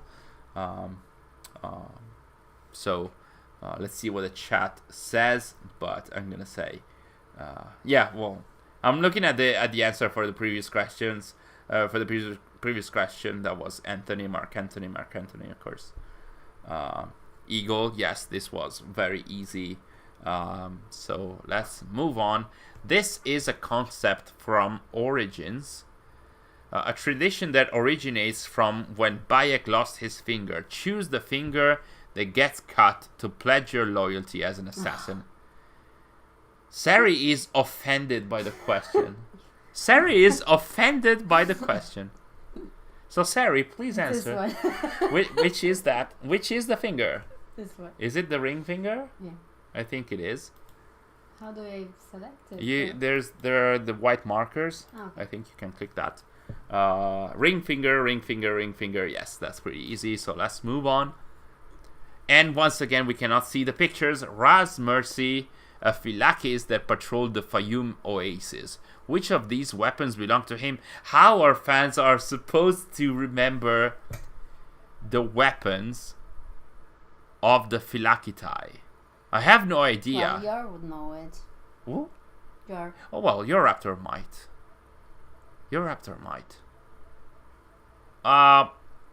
Let's see. It's a Phylakes that patrolled the Fayum Oasis, so I wouldn't say Djoser's prize, because Djoser is the pharaoh that is under one of the pyramids, not the big ones, but another one. The Golden Wolf sword, the Death Storm bow. I have no idea. You guys are saying Stormblades? The finger one was offensively easy. Right? If you reload, you can see the images. How can we reload? cannot. We cannot from here. Last one. People are saying the spear. The spear. There's no spear in the Where's answers. bow? Last one, storm blades. Oh my god, we have no majority here. None of them fit Ra. So I have no clue. I'll go with this one. Okay, so Sary is going with the Death Storm bow. We'll never know. Did we jump a question? What happened? I don't know. What happened? Anyway, oh well. The origins of the Brotherhood began with the Hidden Ones, which was founded. I mean, it's written improperly, but it should be. The game starts in 48 BC. I think the Brotherhood is founded in 47. I should have Googled it, yes, but I didn't want to. I think it's 47. Do you guys know if it's 47 or 48? I'm gonna... Okay, Sary clicked 4. No, it wasn't clicked. Okay. 32, 52? No. The game takes place over a year, I think. And I think that the DLC... 47. Mike said 47. No idea. Okay, Mike is pretty adamant about 47. Okay, let's go with 47. Elena said 48. I'm gonna have to look that up because I'm not sure. An ancient mechanism that Bayek discovers is hidden within one of these pyramids. Select the correct one. Oh, damn. So these should be Khufu, Khafre, and Mikarino, or Cheops, Khephren, and Mykarinos. I am gonna say it's the biggest one on the right. That should be Khufu. You should know that, Marco. Yes, I think it's 47, but I'm not sure. Triton, thank you so much for joining us. And thanks for staying with us almost until the end. Say hi to your friends on our behalf. And yes, we probably skipped a question. I think it's the big one, but which one? The one in the middle? Khufu's pyramid, the one on the right. Maschio, I believe it's the one on the right. People are saying the one on the middle, though. The biggest one, right one, middle. The Great Pyramid is the one on the right? Right. Yeah, I think it's... Because they were in the order of size as well. The mission in which he checked the top for drawing. But that was on the other pyramid. I'm not sure. I think it's the one on the right. Let's go with the one on the right. We will never ever know. Aya casts her whole life aside to become Amunet, the true assassin. You recall Amunet has also appeared in a previous title, which was, and we cannot see the pictures, but of course, a previous title that would be Assassin's Creed 2. This one. That's the second tile, so that's Assassin's Creed 2. So, it was the middle one. Damn. Game Boy, you did 10 out of 10. Congratulations. Man, I messed it up so much. It is AC2. I'm not sure which tile is AC2 here, so... do we think it's the second one? It's the first one. Okay, let's go with the first one then. Thanks, Lars. Top left. Okay, thank you guys. I don't know why this is doing this with us. Are we done? Yes. Are we done? We are done with this very weird kind of background. Guys, thank you so much for sticking with us with the quiz this week as well. We're going to try next week to see if we can actually log in with one of our accounts and do it live. AC1 isn't listed. Oh, okay. That makes sense. Ubisoft don't release broken content challenge. Impossible. Yeah. Don't think that's going to happen. But yeah. Sorry, guys. Thank you guys so much for joining us. I think we're going to wrap up on that note. Also because my cough is getting a little frequent. And I'm feeling well, don't worry, but just as a precaution. And I think we've gone also well beyond 2 hours. So, guys, I think we are going to have a video during the week. It's going to be about the news about Mentors Guild, about some other rumors and leaks and stuff like that. So keep your eyes out on the channel as well. Of course, you can expect another weekly stream, another Monday stream next Monday. We might be playing Syndicate. If I'm not mistaken, that should be the Syndicate week. So thanks for joining us. Take care. Enjoy the start of summer and enjoy the remainder of the week and of the day. Take care, stay hydrated, as it was mentioned earlier, and I will see